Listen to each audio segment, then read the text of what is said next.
I've been with my boyfriend for almost a year now. I love him dearly, and he loves me too, I'm guessing, but there's one thing that's causing a lot of issues for us. I suffer from prosopagnosia/face blindness, which means it's really hard for me to recognize people's faces. I usually go by other characteristics to put a name to a person, like hairstyle/facial hair, marks, skin colors, accessories, etc., but it's still really tough. It's caused me severe anxiety and other mental health struggles. I'm lucky to have wonderful people around me though, who are aware and try to help. They'll introduce themselves when we start talking, where something they know I've linked to them, or whatever. Usually my BF does this too, but sometimes he likes to test me and it's incredibly stressful. He shaved of his beard once, a few times he wore a completely different style of clothing, or changed his hairstyle, all without warning me. In those moments he won't tell me who he is, or say someone else's name, just to see if I'll figure out it's him. He'll make jokes saying he'll try to switch with one of his friends and see if I'll stay loyal. I usually do realize it's him, but it causes me a lot of anxiety. We've had big fights on this. He says he's allowed to change his look. I'm not a cartoon character. I ask him to warn me. Don't get me wrong. He cares about me, but I don't think he gets how stressful it is. How do I make it clear? We have a lot of great times together, there's just this bump, a joke, and I need to let him be him. That he always tells me when he's been joking, and if he was really keen on hurting me he'd just do things and not tell me, so him telling proves he cares. That one got me uncomfortable. At one point he said he just wanted to test if it was real, because I could just be using it as an excuse to do anything. I left after that cause we were just going in circles. There was a lot of me making an issue of one small thing. I'm exhausted. He's still blowing up my phone with love and apologies, but you guys made me realize a lot. Thanks, really. I'm trying to stay rational about it, but it's hard, because I do care about him a lot. I'm gonna get a few hours of sleep. Update 2. Things went batshit crazy. A lot has happened in the last days. I'm really grateful to you all, honestly. I wasn't aware about the real meaning of his pranks and what it said about him and our relationship. I went to talk to him the same evening I made that post, with the intention of making clear he can't pull all that anymore. The conversation escalated. We talked for hours into the night and every day since. There's been a lot of messages. He got angry about the Reddit post I made. I showed him, angry at you guys, angry that I couldn't take a joke and listen to strangers. Said things like he in the beginning didn't believe I actually suffered from it, and would use it as an excuse to cheat on him. That now he does believe, but, due to bad breakups in the past, he has a hard time trusting I won't use it as an excuse regardless. Said he was joking about it because he wanted to make a tough situation lighter, and that's just his sense of humor. That if I loved him, I'd accept that. When I made it clear I was done, it got even worse. He began apologizing a lot. Said he didn't realize it was such a big thing for me. Again, didn't make any sense with all said before. In the same breath he said that he at least told me. To the people who thought he actually had planned to trick me by using one of his friends, I think y'all may be very right. To be honest, I was done. I do care about him a lot, can't just shut that off, but it's never going to work. There's been many messages/calls/ etc. He dropped some vague hints that sometimes he pulled pranks I wasn't aware of. I don't know if that is true, or he's just in a bad place right now. He also came to my place to apologize again. But I suspect he didn't expect I'd immediately recognize him, as he didn't apologize till I said his name. He's not evil, but just very messed up RN. I blocked him everywhere, told him not to show up anymore and that a friend would give him his stuff. I'm going to delete this account soon, but I wanted to thank you guys for helping me realize it. I genuinely don't think I would have. I'm heartbroken, but a bit relieved as well. Update 3. So more than a month ago I broke up with my BF because he kept pulling pranks involving my face blindness. I can't recognize faces and I'm dependent on other aspects to recognize someone, and even then it's still confusing. After that he'd been bugging me that he wanted to meet up, so we could get some closure. My gut was telling me not to, but I felt guilty. With you guys' advice, and my own gut feeling in mind, I decided not to go. I asked a friend, Roger, to go bring him his stuff and kept him blocked, including blocking the new accounts he'd made. Roger came back with a letter from him, to me. The letter in itself was apologetic. He even said he was grateful for our time together and took full responsibility. It ended with him saying he'd respect it if I chose not to reply or message. Honestly, a lot of very respectful words. I still decided not to get in touch. Still trying to get over the breakup myself, but I did appreciate it, till I found out he wasn't letting go like he said. Roger and some other mutual friends let me know he was asking them about me a lot, if I had read the letter, if I was seeing someone else already, and so on. Couple of days ago he showed up at my place. He was clearly not sober and upset. He just seemed so broken, so I, stupidly, let him in. For a while he was just being miserably nice, while I got him water and stuff. But the more sober, the more angry he got. At that point I messaged basically everyone I knew to come. I didn't think he'd hurt me, but I didn't feel comfortable being alone with him regardless. Among the many accusations of me not even having the decency to reply, that I clearly never cared about him and that I was a horrendous person, he told me I cheated on him and didn't even know it, so how could I blame him for not trusting me? I'm not gonna lie, I was trying to stay calm but failed. And I know I should have not lost my cool. I screamed at him, asked him what he was talking about. Apparently on a night out with him and others, he asked his friend Mike, who knows of my face blindness and has similar characteristics as my ex, apart from a different voice and smell, to swap out with him, and kissed me. And I didn't know. I don't know if he's lying or not. But knowing I was drinking and in a crowded, loud room, I know it's a possibility. Especially since Mike tried to kiss me another time, though then I immediately realized it was him and lost my shit at him. When I told my then BF, he was more angry than I had ever seen him, so I'd if that time was a plan as well or not. Either way, Mike is a disgusting human. I know it's just a kiss, but it did make me feel sick to my stomach just thinking about how they might have played me. I told him to get out, he didn't. Luckily it didn't take long for some people to arrive and get him out. I'm endlessly grateful for the people I have around me. I'm staying at my parents' place now, took a break from work and I'm looking into therapy. My mom and dad, who got a tattoo years ago just so I would never doubt it's him, are treating me like a princess, and reminding me of the kindness people deserve. Haven't looked into a restraining order, but might if it continues. Thanks to you all for helping me see what's right in this situation. Reddit has been a wonderful community I am very grateful for. I probably won't update anymore, as this is over and done with. But I'm glad I got to pour my heart out to y'all. We broke up nearly 3 months ago. It wasn't pretty. There were a lot of things not right between us. Among other things, he kept messing/joking with the fact that I have a severe case of face blindness. I wasn't perfect in this relationship either, BTW, not trying to make him the villain. Usually I go by voice, obvious traits and so on. I'm lucky enough to have a lot of wonderful people around me who'll introduce themselves once we start talking, warn me if they change their looks or even get/wear something that'll help me, like my dad who got a tattoo, just for me, but it's still hard and gives me so much anxiety. So maybe I'm imagining it all? I stayed with my parents and we cousins for a while after the breakup, but since I'm home, I feel like he's still around. The first time, I went to a club with a friend and her BF, started dancing with a guy and went outside with him to get some air. The moment we stepped outside and I heard his voice, I knew it was him. I was so sure. I freaked, went inside again and left with my friend. I messaged him later and he denied it vehemently, telling me he was not even near there. That we can meet up and talk if I want. My friend says she's not sure, she was off with her BF and didn't see him. So maybe I am wrong. My gut says it was him, but I can't trust my brain with these things. There's been more incidents like this since. If I go out, sometimes I just feel like he's there. Like I'll see a guy focused on me and will know it's him, but he'll deny it. Or someone will come to my job and I'll recognize the voice, but he responds so confused and I'll feel like a crazy person making a scene, so I just quietly give him what he needs. I'll go to the grocery store and a guy will suddenly be next to me. He won't even say anything to me, but the smell/traits tell me it's him. But then later he denies it all. It's not every day, or something. Once a week, maybe not even that. But it's enough to make me feel so on edge. The thing is, I could be wrong. Maybe it was never him. I don't go out a lot anymore, unless I'm with someone. I keep my phone in my hand in hopes of snapping a picture to show to my friends. Looking into how to get a camera. I don't know what else to do, really. I'm afraid if I talk to others about it, they'll simply dismiss it. At the same time he's still messaging me, just as kindly as when we first started dating. He says he's worried about me, that he wants to help. And I just feel like I'm going crazy. Maybe I am. I have a quite severe case of face blindness, but have my own ways to get around, like all of us. But still I can never be completely sure who's in front of me until they confirm it. I'm sure you know the feeling. Now I have had wonderful people in my life who make it so much easier for me. But have you had people who don't do that? My previous BF messed with me sometimes and I sometimes worry he might still be. But it's hard to be sure, when I can't trust what I see.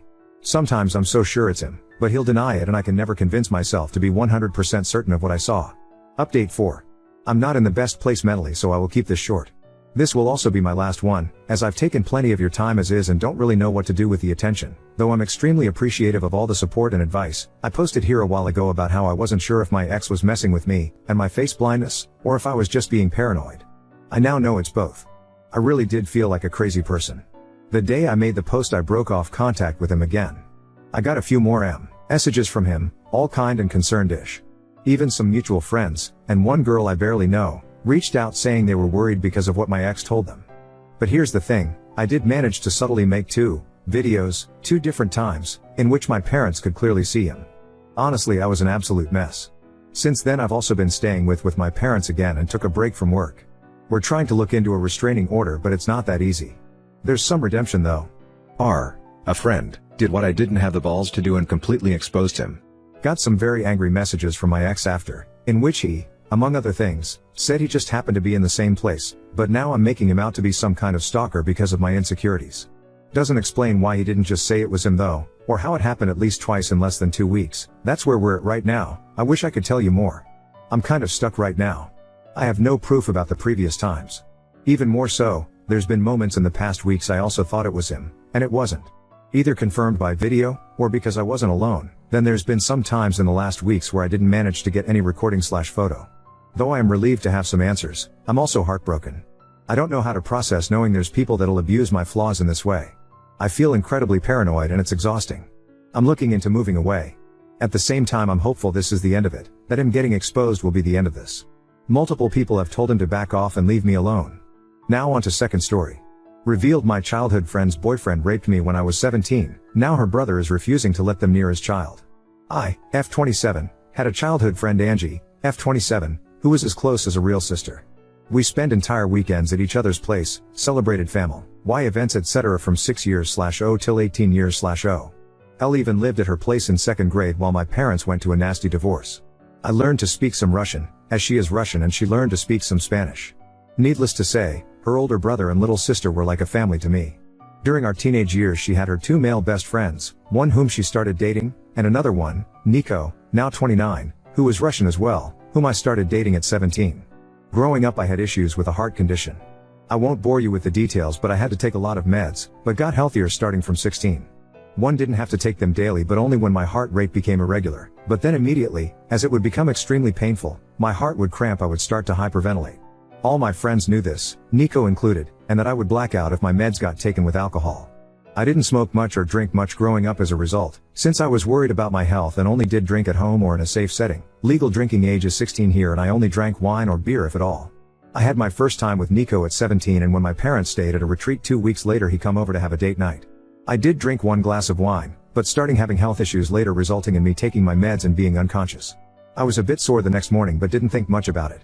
2 weeks later I'm informing Nico that I'm late on my period and he starts to panic, confessing he had sex with me while I was unconscious. We had it before, so he didn't think much about it. Apparently he didn't have a condom, but since I was on the pill he figured it was alright, and he also didn't come in me, but in a tissue. I felt violated and disgusted by myself. I didn't know how to describe this and only told Angie about it. I was an utter mess for a few years, and wasn't able to have sex again until 2 years later. I didn't remember any of it, but was too ashamed to go to my mom or anybody else. I didn't think of it as rape back then. I was too young to really understand what and how I was violated, and Angie told me it's alright, I should break up if I feel bad about it, but we were in a relationship and did have sex before. I broke up with him the following day, and apparently he cried about his broken heart to her. As Nico and Angie were close and hanging out together a lot, they started dating a few months afterwards and I had to see him every time when visiting her.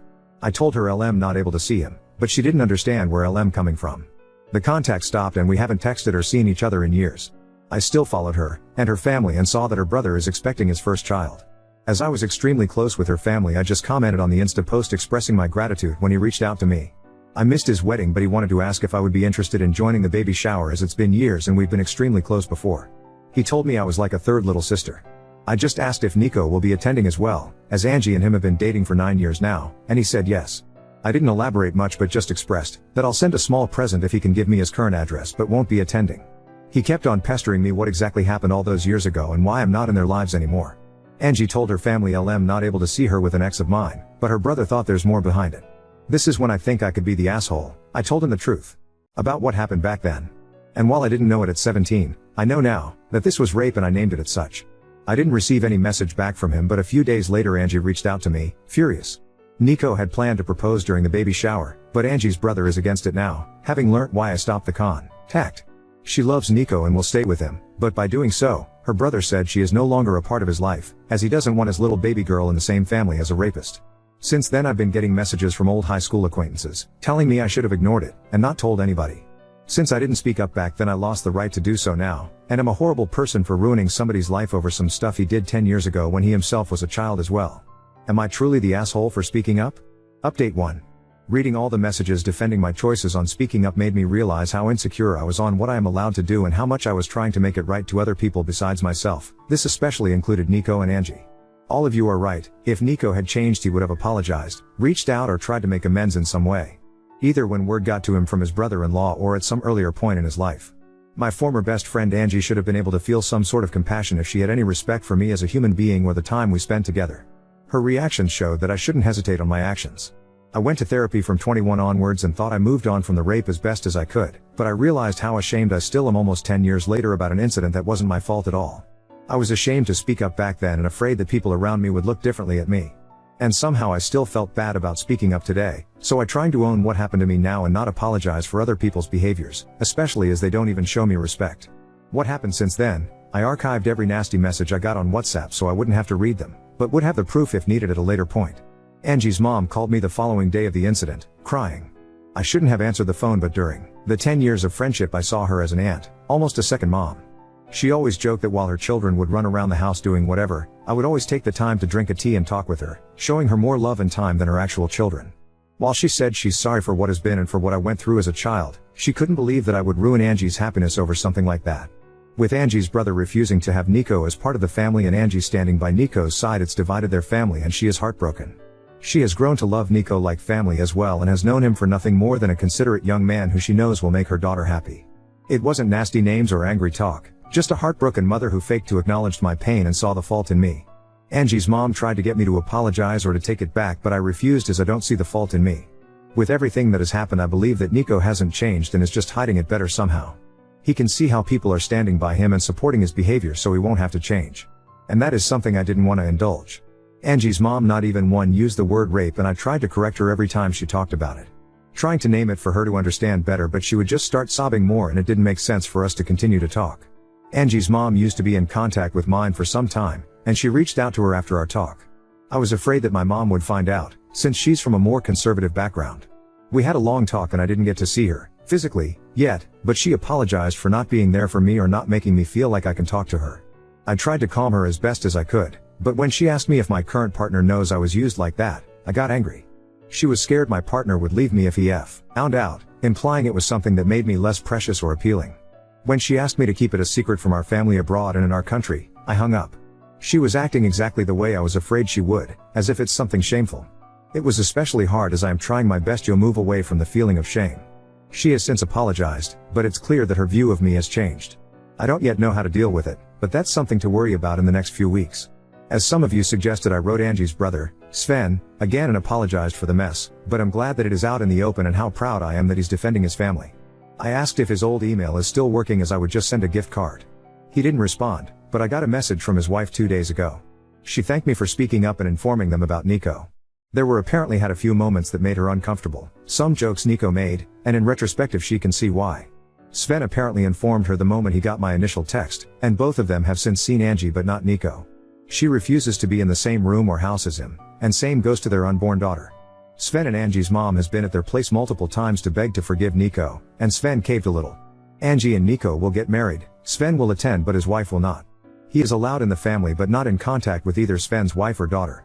Those restrictions are not for Angie. Sven was suffering trying to ease his mother's worries and is not able to take a stand and cut them out completely. This is a compromise they made without his wife's approval, and she told me she's trying her best to cut them out of their life indefinitely. She wanted to move back, closer to her family as well, and thinks this is a perfect opportunity but isn't sure if she can follow through. His wife told me she's terribly sorry for all the issues that I'm my way, and it has been a lot trying to handle the situation on their side. Sven knows it's not my fault, but he doesn't want contact. It's hard for him to talk or see my name because even though he knows I'm not the guilty party, in some way I was the bearer or bad news, and he sees me as the start of all this drama. She told me a few times that neither believe I'm the bad guy, they just are tired with everything and it's just been extremely hard on them. That's all that has happened so far. I am frustrated about how everything came to be. It feels like Nico will just continue with his life without having to be remorseful. I didn't want him to suffer, but I think some part of me wanted to at least receive some kind of apology for all the suffering I went through afterwards. I'm having to deal with my mother and her changed shameful view on me, and even though I'm happy it's all out, it's extremely hard to stand by my choices. My partner and my best friends both have been my shoulder to cry on during this ordeal. Especially my best friend was enraged for me, and I am extremely grateful to have both by my side. Right now I'm just emotionally drained, but I'm sure it will be better once a few weeks passes.